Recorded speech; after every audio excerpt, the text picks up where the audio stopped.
이 시간 우리에게 주신 하나님의 말씀은 마태복음 16장 13절에서 20절의 말씀입니다. 마태복음 16장 13절에서 20절의 말씀을 우리 함께 교독함으로 보겠습니다. 예수께서 빌립보 가이사랴 지방에 이르러 제자들에게 물어 이르시되 사람들이 인자를 누구라 하느냐?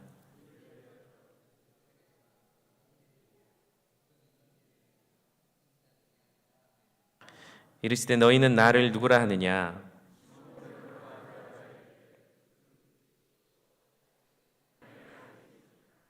예수께서 대답하여 이르시되 바요나 시모나 내가 복이 있도다. 이를 내게 알게 한 이는 혈육이 아니요 하늘에 계신 내 아버지시니라.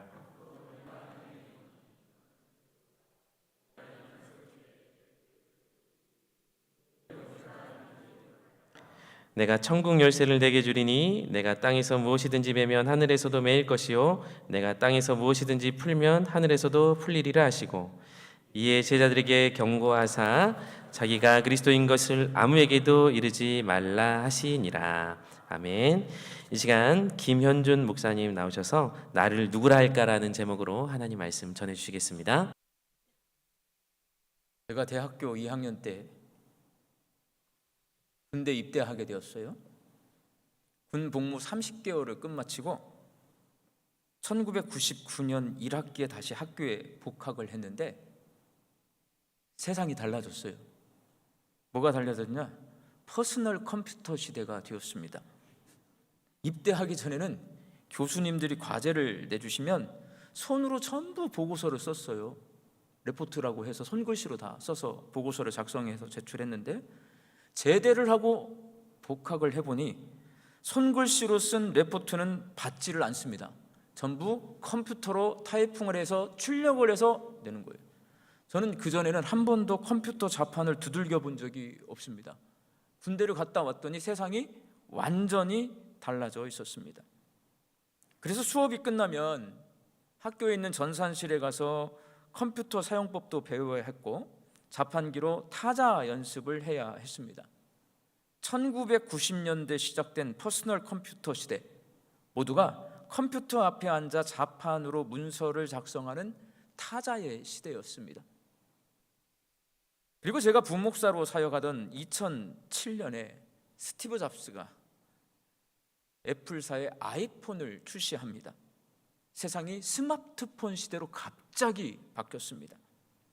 놀랍게도 손안에 있는 작은 전화기가 텔레비전도 들어가 있고 라디오도 들어가 있고 녹음기도 들어가 있고 사진기도 들어가 있고 조금 있으니까 은행도 그 안에 들어가 있더라고요. 스마트폰은 우리 삶에 아주 큰 변화를 가져왔습니다. 그렇게 시작된 스마트폰 시대는 휴대전화 화면을 손가락으로 터치하는 터치의 시대고 스마트폰의 시대는 지금도 이어지고 있습니다. 그런데 우리는 요즘 인공지능의 시대를 살고 있습니다. 제발 좀 안 변했으면 좋겠는데 왜 이렇게 세상이 변하는지 모르겠어요.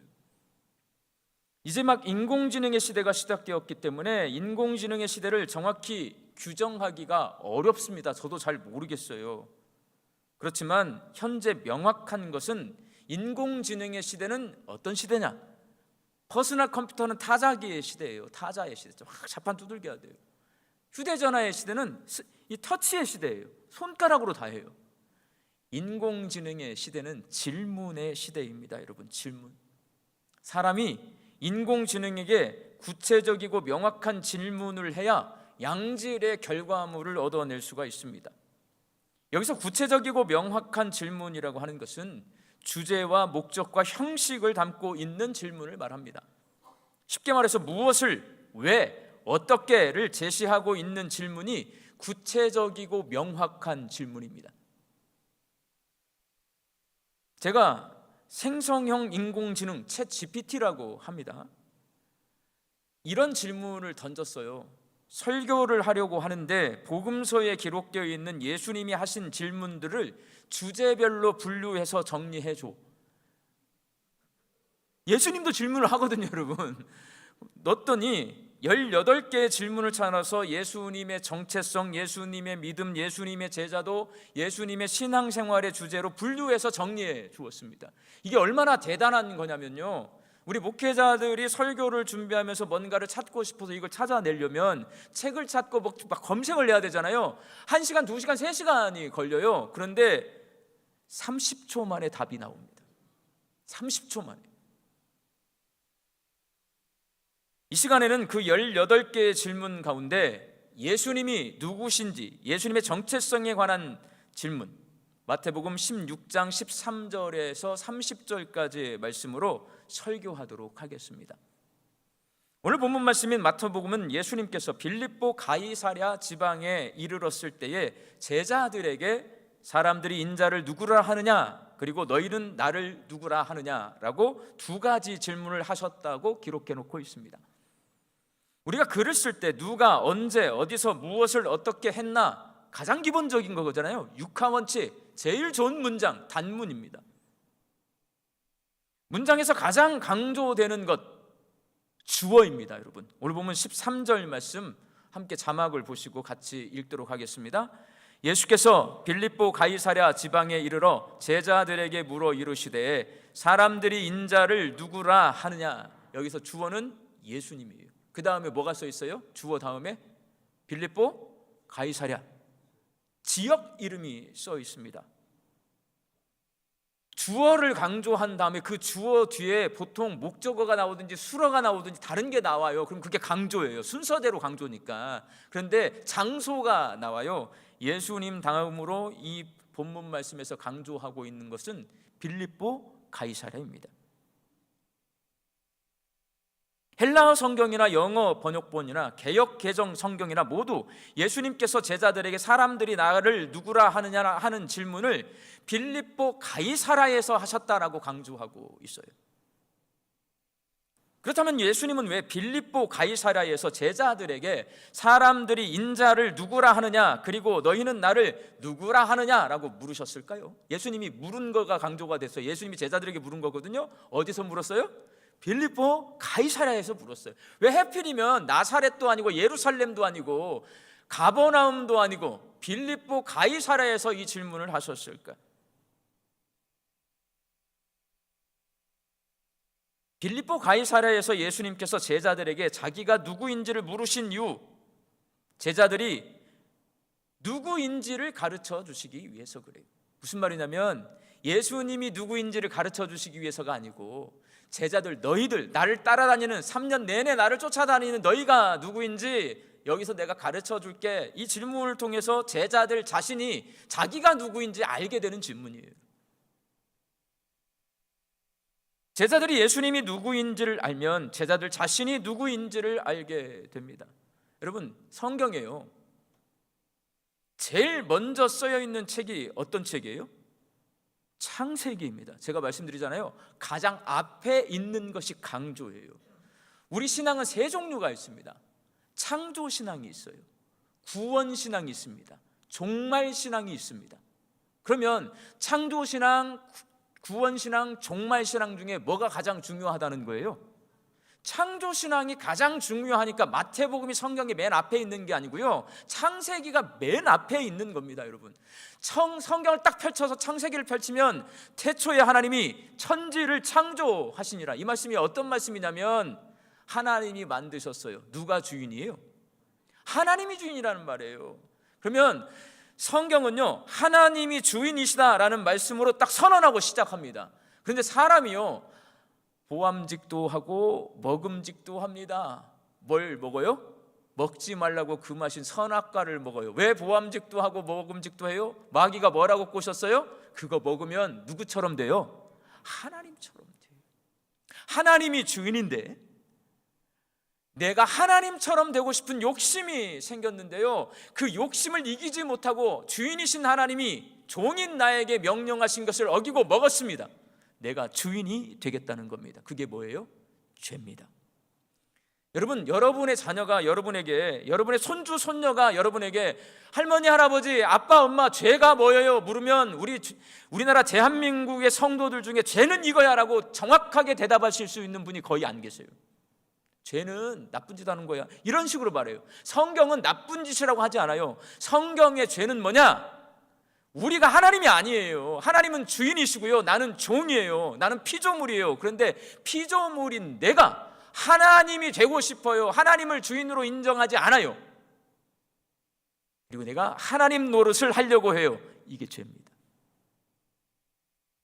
그래서 창세기 1장 1절을 보고 하나님이 나의 창조주시고 나의 주인이심을 아는 사람은, 그러면 나는 뭐가 될까요? 죄인입니다. 창조신앙은 뭐냐면 하나님이 주인이신데 내가 하나님을 주인으로 섬기지 못하고 내가 주인 노릇 하려고 하는 죄의 속성을 가진 나는 죄인입니다. 하나님을 알면 내가 누구인지 알게 됩니다. 그 사람에게 누가 필요하냐? 예수님이 필요한 거예요. 그래서 구원신앙이 창조신앙 다음인 거예요, 여러분. 내가 죄인인 사람에게 예수님 필요한 거예요, 여러분. 오늘 말씀도 마찬가지입니다. 예수님이 제자들을 데리고 다닙니다. 그런데 제자들이요, 예수님이 누군지를 잘 몰라요. 예수님이 자기가 누구냐고 묻습니다. 제자들이 대답을 합니다. 예수님이 누구신지를 알면 제자들은 내가 누구인지를 알게 된다는 말씀입니다. 어디서? 빌립보 가이사랴에서. 예수님은 먼저 자기가 누구인지를 알게 해 주십니다. 예수님이 누구이신지를 알아야 제자들이 자기 자신이 누구인지를 알기 때문에. 레바논 국경과 가까운 갈릴리 북쪽 지역에 있는 빌립보 가이사랴의 원래 이름은 파니아스입니다. 빌립보 가이사랴는 원래 이름이 파니아스예요. 파니아스는 파니의 도시라고 하는 의미를 가지고 있는데, 파는 뭐냐? 그리스 사람들이요, 양치는 사람들이 많았어요. 이 양치는 목축업의 신이 판입니다. 파니아스는 뭐냐? 양치는 목축업을 잘 할 수 있도록 도와주는 신의 도시가 바로 파니아스예요. 거기는 판의 신전이, 커다란 신전이 있었습니다. 그렇게 파니아스라고 불렀는데, 예수님 당시 유대 지역을 다스렸던 헤롯 왕, 이 헤롯 왕이 이곳에 로마 황제 아우구스투스를 기리는 신전을 세우고 도시 이름을 황제의 도시라는 뜻을 가진 가이사랴, 로마 황제로 가이사랴라고 부르잖아요. 가이사랴로 바꿉니다. 그리고 나중에 이 지역을 헤롯 왕의 아들인 헤롯 빌립이 다스리면서 빌립의 가이사랴가 됩니다. 빌립보 가이사랴. 그 로마 황제의 도시에서 예수님이 제자들에게 사람들이 예수님을 누구라고 하는지를 물으셨습니다. 그 질문에 제자들이 세례 요한, 엘리야, 예레미야와 같은 선지자로 생각한다고 대답을 했습니다. 그러자 예수님께서 제자들에게 사람들은 그렇다 치고 다른 사람들은 나를 선지자라고 부르는데 너희들 말이야, 너희들은 나를 누구라 하느냐라고 물으셨습니다. 예수님이 이렇게 제자들에게 재차 물으신 이유, 사람들이 예수님께 대해 잘못 알고 있기 때문에 그렇습니다. 예수님은 선지자가 아니에요. 그리고 제자들이 예수님이 누구신지를 제대로 알게 하기 위해서 다시 물으신 거예요. 예수님은 자신과 함께 동고동락하며 가르침을 받은 제자들이 예수님에 대해 얼마나 알고 있는지 궁금했습니다. 그래서 너희는 나를 누구라 하느냐라고 질문하셨고, 이 질문에 베드로가 그 멋진 대답을 하는 거예요. 주는 그리스도시요 살아계신 하나님의 아들이십니다 라고 대답을 합니다. 베드로는 예수님을 주님이라고 불렀습니다. 주님은 무슨 줄임말일까요? 주인님의 줄임말이 주님입니다. 당시에 일반적으로 제자가 스승을 부를 때 주님이라는 호칭을 사용했습니다. 그러나 로마의 황제의 도시인 빌립보 가이사랴에서 주님이라는 호칭은 다른 도시하고 달라요. 그 의미가 남다릅니다. 아우구스투스 황제 시대부터 로마 황제에게만 이 주님이라고 하는 호칭을 사용하도록 강요했습니다. 주님이 헬라어로 퀴리오스인데 로마 황제를 신격화시키면서 오직 로마 황제에게만 이 호칭을 사용하게 했습니다. 그 로마 황제를 숭배하는 신전이 서 있는 빌립보 가이사랴에서 베드로가 예수님을 퀴리오스, 주님이라고 부른 것은 로마 황제가 세상을 소유한 주인이 아니라 예수님이 온 세상의 주인이라고 하는 고백입니다. 전부 다 로마 황제를 향해서 퀴리오스라고 해요. 그 황제를 기리는 도시가 빌립보 가이사랴예요. 거기서 예수님이 물어요. 너희들은 나를 누구라 하냐? 베드로가 대답해요. 퀴리오스이십니다. 주님이십니다. 베드로와 제자들은 예수님을 온 세상의 주인이라고 믿고 그렇게 생각했습니다. 그리고 베드로는 예수님을 그리스도라고 고백했습니다. 헬라어로 그리스도는 구원자를 의미합니다. 그런데 당시 사람들은 로마 황제가 평화를 가져다주는 세상의 구원자라고 믿었습니다. 그래서 소테르라고 불렀습니다. 헬라어 소테르는 구원자라는 의미를 가지고 있습니다.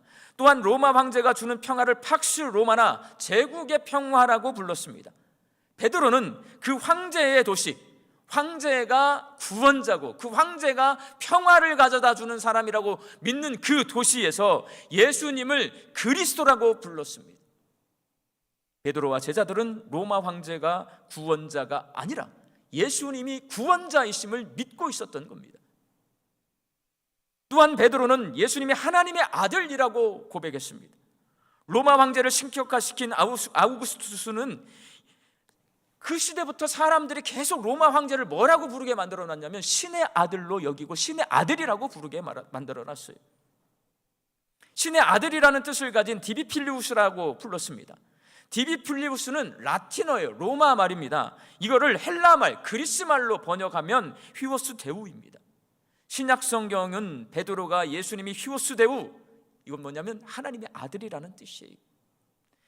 베드로가 하나님의 아들이라고 고백했다라고 기록해 놓고 있습니다. 로마 황제의 도시, 로마 황제가 하나님의 아들이라고 그렇게 외치는 그 황제의 도시 빌립보 가이사랴에서 예수님이 하나님의 아들이라고 고백한 것입니다. 베드로와 제자들은 로마 황제가 아니라 예수님이 하나님의 아들이라고 믿고 그렇게 생각했습니다. 이렇게 너희는 나를 누구라 하느냐는 질문을 통해 제자들이 예수님을 누구로 알고 있는지 확인하신 후에 예수님이 베드로에게 이렇게 말씀하십니다. 오늘 본문 18절 말씀 함께 읽겠습니다. 너는 베드로라, 내가 이 반석 위에 내 교회를 세우리니 음부의 권세가 이기지 못하리라. 이 말씀은 예수님이 주님이시고 그리스도이시고 하나님의 아들이심을 믿고 있는 베드로와 제자들이 바로 뭐냐면 교회 공동체라고 가르쳐 주시는 거예요. 그리고 또 이렇게 말씀하십니다. 오늘 본문 19절 말씀 함께 읽겠습니다. 내가 천국 열쇠를 내게 주리니 내가 땅에서 무엇이든지 매면 하늘에서도 매일 것이요 내가 땅에서 무엇이든지 풀면 하늘에서 풀리리라 하시고, 이 말씀은 예수님이 주님이시고 그리스도이시고 하나님의 아들이심을 믿고 있는 베드로와 제자들이 바로 천국, 하나님 나라 공동체라는 말입니다.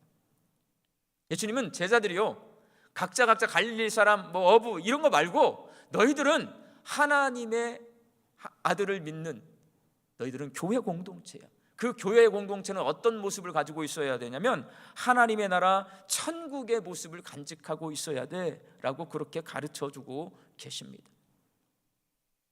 로마 황제의 도시인 빌립보 가이사랴에서 예수님이 주님이시고 그리스도이시고 하나님의 아들이시라고 고백한 제자들에게 예수님께서 예수님을 믿는 사람들의 모임이 곧 교회 공동체요 하나님 나라 공동체라고 그 깊은 가르침을 주십니다. 사랑하는 광주 성안교회 성도 여러분, 오늘 본문 말씀은 우리에게 사람들이 너희를 누구라 하느냐라고 묻고 있습니다. 예수님이 사람들이 나를 누구라 하느냐 이렇게 물은 이유는 제자들이 누구인지를 가르쳐 주시기 위해서요. 그래서 이건 거꾸로 질문을 바꾸면 사람들이 여러분을 누구라 하느냐 예수님이 묻고 있어요. 여러분, 사람들이 나를 누구라 할까요? 사람들이 저를 보면 목사라고 말하고 여러분은 그리스도인 그리고 기독교인 교회 다니는 사람이라고 말할 겁니다. 세상 사람들은 우리한테 성도라고 부르지 않아요. 교인이라고 부르죠. 기독교인이라고 부르고 그리스도인이라고 부릅니다. 제가 목회하고 있는 광주 양림교회가 있는 양림동은 아주 작은 동네입니다. 이 작은 동네에 3개의 커다란 예배당이 있습니다. 양림교회가 3개예요. 대부분 아실 거예요. 양림교회가 3개인지. 좀 작기라도 해야 되는데 3교회 다 예배당도 엄청 커요. 교회 이름도 광주 양림교회로 똑같습니다. 기장양림, 통합양림, 합동양림. 양림동의 이 3 양림교회는 우리나라 장로교단 분열의 역사를 그대로 보여주고 있습니다. 신앙 논쟁으로 다투긴 했지만 원래 환불이었기 때문에 이 3 양림교회 성도들, 제가 이제 들어보니까 우리 원로 은퇴 장로님들이 옛날에 교회 갈라질 때 얘기를 하면 주먹으로 막 이렇게 서로 쳐서 막 피가 튀기고 막 끄집어내고 이런 거 막 정말 적나라하게 말씀을 하세요. 근데 지금은요 사이가 굉장히 좋습니다. 그래서 연합사역도 많이 하고 1년에 한 차례씩 모여서 함께 예배를 드려요. 그러다 보니까 새 양림교회 담임 목사가 제가 3년 전에 부임을 했고요, 2년 전에 양쪽 목사님들이 다 새로 부임해서 제가 제일 먼저 왔어요. 제가 대장이에요. 네. 근데 이 새 양림교회 담임 목사들이 교단이 다르잖아요. 저는 통합 측이고 합동, 기장 다르지만 굉장히 친하게 지냅니다. 제가 전남노회 소속인데 전남노회 소속 목사님들보다 새 양림교회 목사님들하고 더 친한 것 같아요. 미국 남장로교회 선교사님들의 선교 유적지인 양림동은 새 양림교회가 동네를 대표하고 있습니다. 약간 귀찮아요. 왜냐하면 광주시도, 제가 있는 곳이 남구인데요, 남구청도 이 양림동을 중심으로 뭐 행사를 그렇게 많이 해요. 행사를 하면 새 양림교회 담임 목사가 초청을 받는데 우리 교인들이, 우리 목사들이 가기를 원할까요? 가지 않기를 원할까요? 가기를 원해요. 또 희한하게. 그러다 보니까 여기저기 얼굴을 디밀어야 됩니다. 행사를 참여합니다. 문제가 있습니다. 저 오늘 여기 처음 왔잖아요. 이렇게 보고 갑니다. 그럼 여러분은 저를 알지만 전 여러분을 몰라. 그럼 이제 이쪽에 수완주구에 앞으로 오면 조심해야 돼. 여러분은 저를 알고 저는 여러분을 모르잖아요. 똑같은 일이 양림동에서 벌어집니다. 동네 체육대회가 있으면 가서 앉아 있어야 돼요. 그 사람들 전부 저희를 봐요.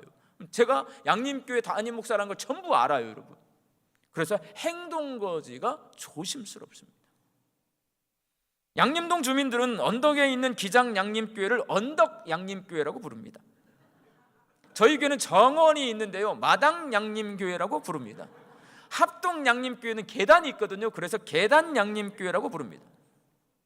그래서 사람들이 너희를 누구라 하느냐라는 이 질문을 우리 동네에 적용을 시켜보면 우리 양림동 주민들은 저를 뭐라고 불러요? 마당 양림교회 담임 목사라고 부릅니다. 제 이름은 여러분 김현준입니다. 제가 양림교회 위임 목사인 이상 양림동에서 저는 개인 김현준으로 살 수가 없습니다. 제 이름이 김현준이라는 걸 양림동 사람들은 몰라요. 전부 마당교회 담임 목사님으로 알아요. 무슨 말이냐? 우리는 교회 공동체에 속해 있잖아요. 우리 개인으로 보지 않습니다. 교회 공동체로 본다는 말씀이에요. 목사인 저만 그런 게 아니고 여기 앉아 계신 모든 분들을 전부 광주 성안교회로 본다는 말씀입니다. 예수님께서 베드로에게 너는 베드로라, 내가 이 반석 위에 내 교회를 세우리니 음부의 권세가 이기지 못하리라 라고 말씀하셨는데, 이 말씀은 예수님이 주님이시고 그리스도이시고 하나님의 아들이심을 믿는 베드로가 베드로 개인으로 살 수 없고 교회 공동체의 일원으로 살게 될 것이라는 말씀입니다. 여러분도 마찬가지입니다. 사람들이 여러분이 광주 성안교회 교인임을 알게 되는 그 순간 여러분은 개인이 아니라 성안교회의 일원으로 봅니다. 그러니 나답게 살지 않고 광주 성안교회 교인답게 사셔야 합니다. 광주 성안교회 교인답게 사는 것, 여러분 교회는 머리가 누구세요? 예수님이에요. 다른 말이 아니고요. 누구처럼 살아야 되냐면 예수님처럼 사셔야 합니다. 예수님처럼 낮아져서 겸손하게 살고 자기를 희생하며 살고 먼저 대접하고 용납하고 용서하고 서로 사랑하며 사는 것이 예수님처럼 사는 것이고 성안교회 성도답게 사는 것입니다. 정말 힘들어요, 여러분. 제가 이렇게 성경을 묵상해 보면 예수님의 가르침은 정말 명확합니다. 예수님은요, 교회를 세워놓고 본인이 교회의 머리가 되셨어요. 그리고 교회는 예수님을 닮아야 되는데 예수님을 닮는 방법은 뭐냐면 예수님의 가르침대로 사는 거예요. 제가 오늘 주일에 다른 책에서 보지 못한 설교를 우리 교회에서 했는데 마태복음 요즘 설교를 해요. 예수님이 뭘 가르치셨을까? 마태복음요, 예수님이 왕으로 오셔서 다윗왕의 자손이라는 족보가 마태복음 처음에 써 있어요. 왕이에요. 근데 왕이 태어나셨어요, 베들레헴에서. 그런데 아무도 알아주질 않아요. 다 잠자요. 방도 없어요. 그래서 베들레헴의 한 여관방에 짐승들 밥통 구유에 누워 계세요. 아무도 경배하지 않아. 왕이 오셨는데, 그러니까 1600km 떨어진 지금의 이라크에 있는 동방에 있는 박사들이 낙타를 타고 와서 그 앞에 황금과 유향과 몰약을 드리고 왕이 태어나셨습니다, 절하게 하세요. 유대인들은 아무도 절하지 않습니다. 이방인들이 와서 절합니다. 하나님이 그렇게 만들어 놓으셨어요. 그 왕을 요단강으로 데리고 가셔서 세례 요한에게 세례를 받으면서 하나님이 하늘문을 여세요. 그리고 하나님이 직접 말씀하세요. 이는 내 사랑하는 아들이요 내가 기뻐하는 자다. 하나님이 왕의 즉위식을 직접 시켜주신단 말이에요. 그리고 나서 예수님이 광야로 가서 40일 시험을 받는데요, 뭐 하시는 거냐면 왕의 능력을 가지고 계시는지 검증을 받습니다. 그게 뭐냐면 40일 동안 금식하신 후에 마귀가 3가지 시험을 하는데, 돌로 떡을 만들어 먹어라, 육체의 정욕, 높은 곳에 데리고 가서 뛰어내려라, 너 그러면 네 능력을 보고 사람들이 박수 쳐줄 거야, 명예욕, 이생의 자랑, 그리고 천하만국을 보여주면서 내 앞에 절하면 내가 이거 줄게, 너 십자가 지지 마, 그러지 말고 나한테 절 한 번만 하면 다 줄게. 이건 뭐예요? 안목의 정욕, 권력욕. 예수님은 우리에게 뭘 보여주시냐면 욕심 부리지 않는 사람이 하나님의 복음을 전할 수 있고 하나님의 일을 할 수 있다는 것을 몸소 보여주세요. 욕심을 어떻게 안 부릴 수 있냐? 어떻게 안 부릴 수 있냐면요, 예수님이 다 뭘로 말해요? 돌로 떡을 만들어 먹으라니까? 사람이 떡으로만 사는 것이 아니요 하나님 입에서 나오는 말씀으로 살 것이다. 신명기의 말씀을 가지고 말씀을 하세요. 예수님은 마귀가 유혹할 때마다 전부 하나님의 말씀으로 다 그 유혹을 이겨내십니다. 욕심은 말씀으로 이기는 거예요, 여러분. 이게 예수님이 우리에게 직접 가르쳐 주는 거예요. 우리 예수 믿는 사람은 예수님 닮아야 돼요. 욕심 부리면 안 돼요. 그리고 예수님이 가르쳐 주신 거, 제가 저 때는 중학교 2학년 때부터 국민윤리를 배웠어요. 국민윤리. 그 국민윤리에 세계 3대 성현, 3대 종교가 소개가 돼요. 거기에 기독교, 예수 나옵니다. 사랑을 강조했던 분, 그 사랑 중에 되게 독특한 사랑을 강조했어요. 원수 사랑을 강조하신 성현. 교회에서는요 이 원수 사랑을 그렇게 세게 강조하지 않습니다. 교회 오면 전부 뭘 말하냐면 예수님은 우리의 기도를 들어주시는 분, 예수님은 나를 위로해 주시는 분, 예수님은 내 부탁 들어주시는 분, 예수님은 내 문제 해결해 주시는 분, 이렇게 배워요.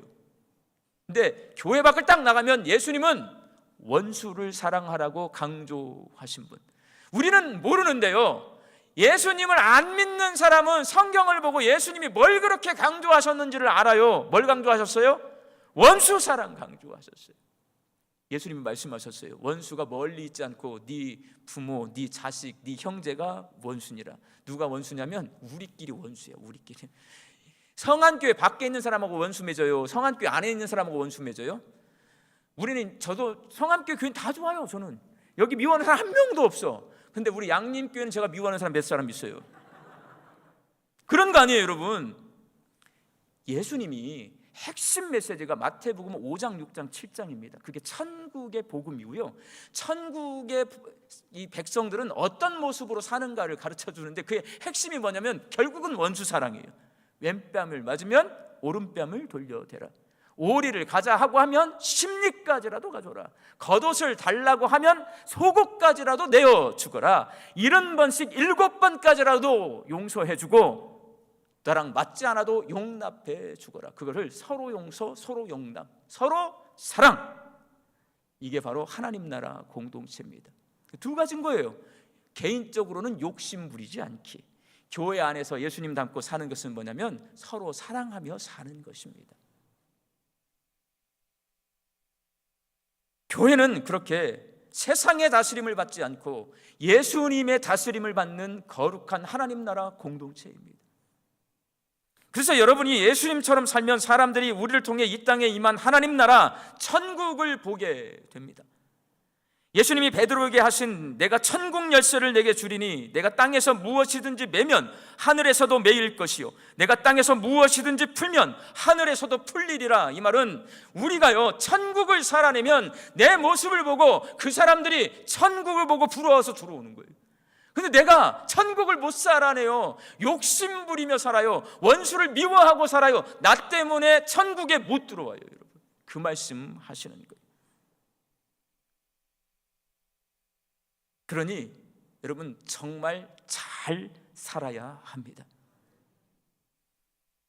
여러분의 모습을 누구보다도 잘 아는 사람은 함께 신앙생활하는 옆에 있는 성도들이십니다.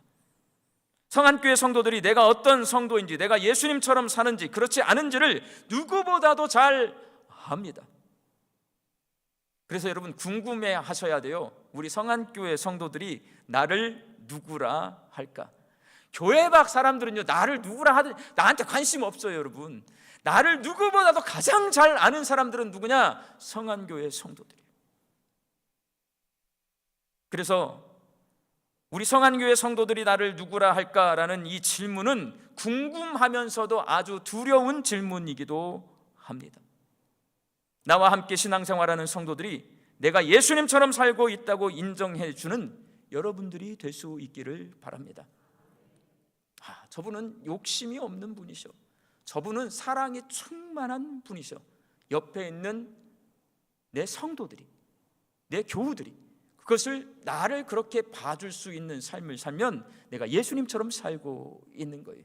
그러면 내가 천국 열쇠를 쥐고 있는 사람이에요. 내가 예수님 닮았잖아요. 내 모습을 보고 죽어가는 영혼들이 광주 성안교회 안으로, 천국 안으로 들어오게 될 줄로 믿습니다.